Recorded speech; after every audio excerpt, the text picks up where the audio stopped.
hôtel situé dans le district de Houillé, province du Sud. Bonsoir.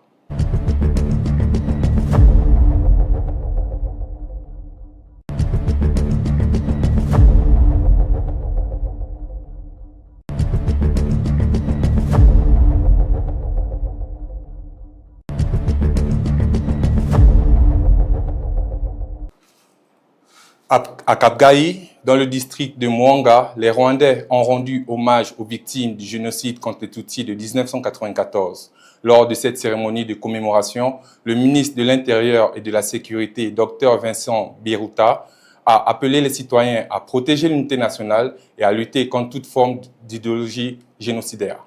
Reportage de Jennifer Makunga.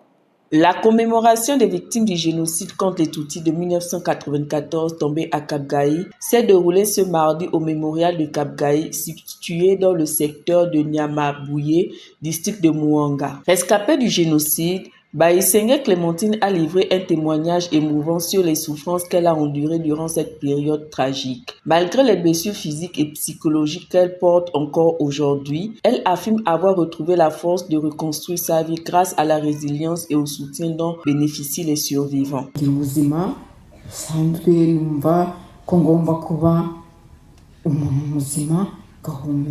Je commence à mener une vie normale en me disant que je dois être une personne en bonne santé, une personne ordinaire qui respire librement.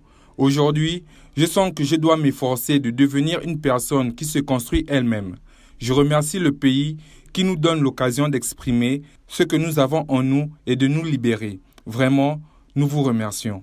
La vice-présidente d'Ibuka au niveau national, Christine Mouangaïre, a salué les efforts du gouvernement d'unité nationale dans la promotion de l'égalité, la réconciliation et du développement de tous les Rwandais sans distinction.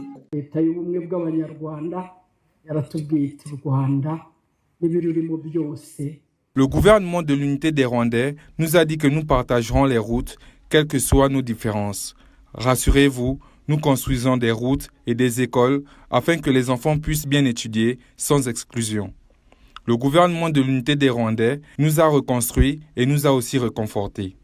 Prenant la parole au cours de la cérémonie, le ministre de la Sécurité, Dr Vincent Biruta, a exhorté les Rwandais à demeurer vigilants face aux menaces qui pourraient fragiliser l'unité du pays. Il a insisté sur l'importance de combattre l'idéologie du génocide sous toutes ses formes et de continuer à défendre les acquis de l'unité nationale.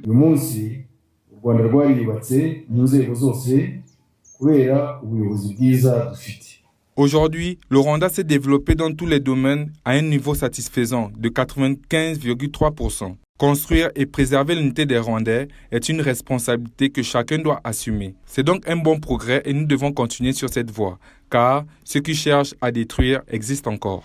Le ministre a également invité les citoyens à rejeter toute forme de division et à poursuivre ensemble la construction d'un Rwanda fondé sur la cohésion sociale et la solidarité. Il a rappelé que toute personne détenant des informations sur l'emplacement des restes de victimes du génocide contre les Tutsis a le devoir moral et civique de les communiquer, soulignant que le silence sur ces informations peut être assimilé à une manifestation de l'idéologie génocidaire. Le mémorial de Kapgayi abrite aujourd'hui les dépouilles de plus de 12 226 victimes du génocide contre les Tutsis de 1994. Dans le cadre de la 32e commémoration du génocide contre les Tutsis de 1994,